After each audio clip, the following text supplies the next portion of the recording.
Kalifornien ist für seine Natur bekannt. Also haben wir uns entschieden, einen Roadtrip durch die berühmtesten Orte in Kalifornien zu machen. Die Redwoods, Lake Tahoe und Yosemite. Mit wunderschönen Aussichten und überraschenden Gästen. Mal sehen, was der Roadtrip alles enthält. Unser erstes Ziel waren die Redwoods im Norden. Natürlich mussten wir auf dem Weg zu den Redwoods an der Küste stoppen. Es wäre kein richtiger Roadtrip, wenn man nicht die ganze Zeit anhält, um eine coole Aussicht zu sehen. Wir waren auf Felsen, an Stränden und haben einen Wald am Wasser gesehen. Langsam kamen die Redwoods und wir sind im Redwood National and State Parks angekommen. Unsere erste Wanderung war im Fern Canyon. Dieser Canyon ist bekannt für seine 15 Meter hohen, mit Farnen bedeckten Wände. Und er hat wirklich nicht enttäuscht. Die Wände waren beeindruckend hoch und die Pflanzen einfach atemberaubend.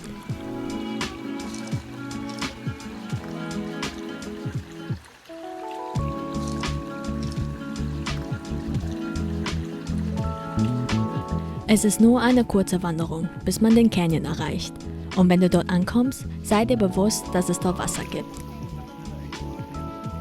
Der Weg hat sich irgendwann in einen kleinen Fluss verwandelt, womit ich überhaupt nicht gerechnet hatte.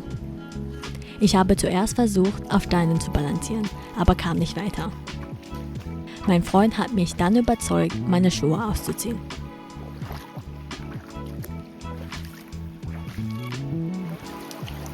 Es hat sich definitiv gelohnt, die Pflanzen aus der Nähe zu sehen. Aber barfuß zu laufen war schon schwer. Das Wasser war eiskalt und wegen der Steine tat jeder Schritt weh. Ich konnte es nicht länger als ein paar Minuten aushalten, also musste mein Freund mich schließlich tragen. Nach dem Fern Canyon sind wir durch die Redwoods gewandert. Es war unfassbar, wie riesig diese Bäume sind. Diese hier gehören zu den größten der Welt. Die meisten sind zwischen 60 und 70 Meter hoch, manche sogar über 106 Meter. Der größte Baum der Welt steht auch irgendwo in diesem Park und ist 116 Meter hoch.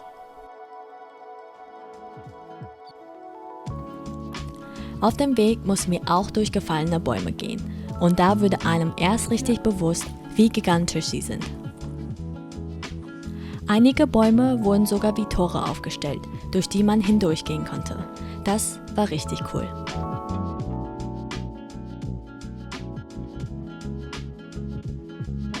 Mit diesen Baumtoren, der Sonne an der richtigen Stelle und all den anderen Naturwundern hat sich die Wanderung wirklich angefühlt, als wäre ich in einem Märchenwald.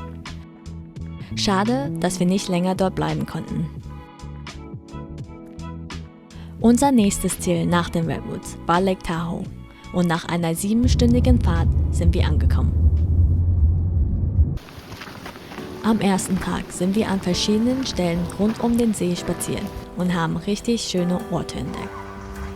Zum Beispiel eine Stelle mit riesigen Steinen.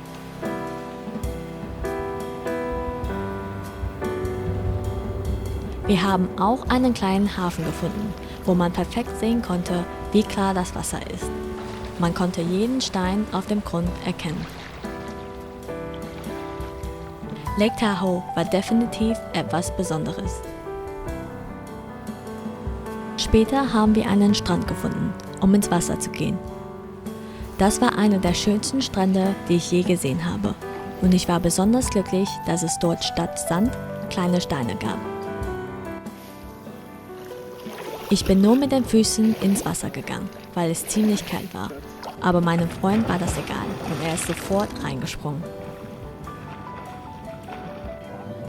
Danach war der Tag leider schon vorbei, aber wir haben beschlossen, den nächsten Tag auch am Wasser zu verbringen.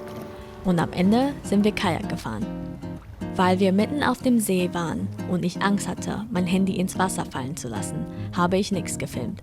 Aber hier ist mein Gesicht, als wir ein Foto gemacht haben. Als ihr sehen könnt, habe ich vor Angst um mein Handy gezittert. Wir sind danach im Hotel angekommen und hatten einen S'mores-Abend.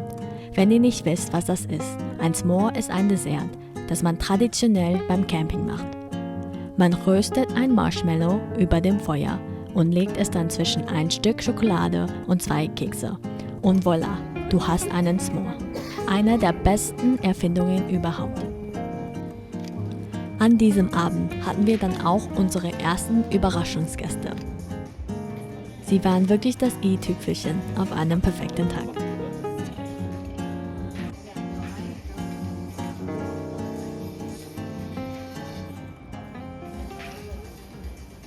Am nächsten Tag wollten wir Emerald Bay sehen, die berühmteste Stelle am Lake Tahoe. Und ich verstehe jetzt, warum. Wir haben eine kleine Wanderung den Berg hinauf gemacht. Oben gab es einen kleinen Fluss, tolle Berge und die schönste Aussicht auf Emerald Bay. Nach Emerald Bay ging es weiter nach Yosemite. Die Strecke dorthin war wunderschön, mit Bäumen, einem See, einer Westenstadt und einer Fahrt durch die Berge. Unsere erste Aktivität in Yosemite war Reiten.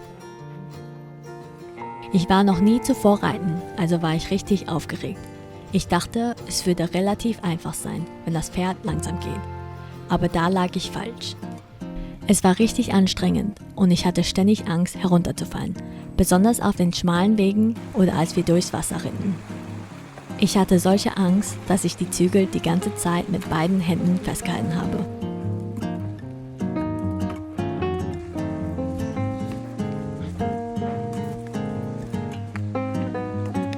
Am Ende hat es mir aber wirklich Spaß gemacht und ich würde es auf jeden Fall wieder machen.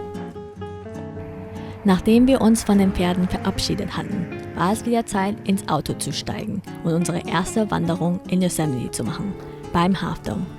Bevor wir losgehen, muss ich ihn euch einfach zeigen. Ein unglaublicher Felsen, der seinen Namen von seiner Form hat.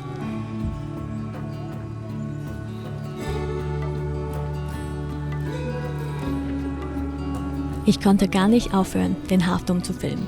Und zum Glück könnten wir ihn während der Wanderung aus verschiedenen Blickwinkeln sehen. Aber nicht nur der Half Dome war beeindruckend. Die gesamte Natur war einfach atemberaubend. Wunderschöne Berge, Pflanzen und Bäume.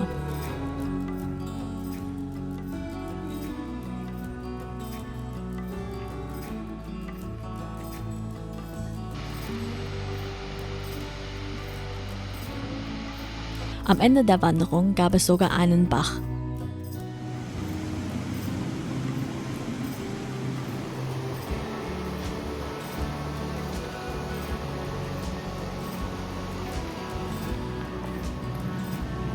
Die Natur und die Aussichten waren wahrscheinlich das Highlight, denn diese Wanderung war die anstrengendste, die ich je gemacht habe. Es ging 3 Kilometer bergab und dann natürlich wieder hoch. Ich bin keine sportliche Person, also hat das wirklich alles von mir abverlangt.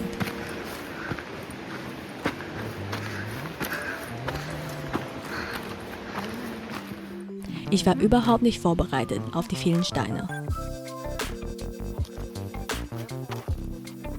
Und dann kamen auch noch Wolken, Donner und schließlich Regen. Da war ich noch nicht mal halb oben und wollte einfach nur eine heiße Dusche und ins Bett. Aber ich habe es geschafft und habe mir zur Belohnung einen Anstecker gekauft. Am nächsten Tag war unser erster Stopp eine Aussicht auf das Yosemite Valley, wo wir den berühmten El Capitan gesehen haben, einen weltbekannten Felsen zum Klettern. Ich weiß gar nicht, was ich dazu sagen soll, außer dass ich jeden Tag mit dieser Aussicht aufwachen könnte.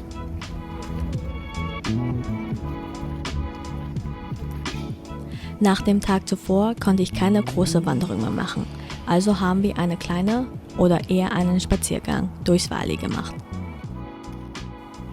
Das Beste daran war, dass es flach war.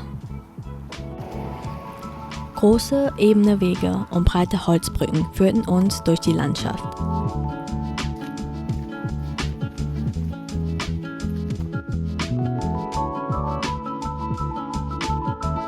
Das Highlight waren die Berge um uns herum. Man musste nur nach oben schauen und überall waren diese riesigen Felsen.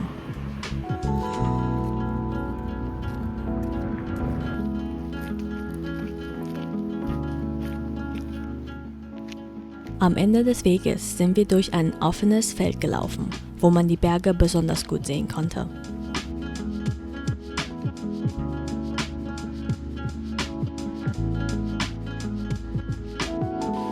Es war einfach wunderschön und friedlich dort. Das Wetter war perfekt und wir haben sogar einen kleinen See entdeckt.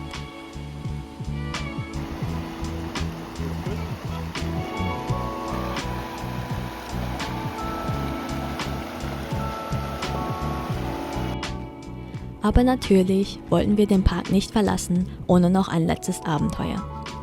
Unsere letzte Wanderung führte uns durch einen anderen Redwood-Wald. Und dort trafen wir unseren letzten Überraschungsgast.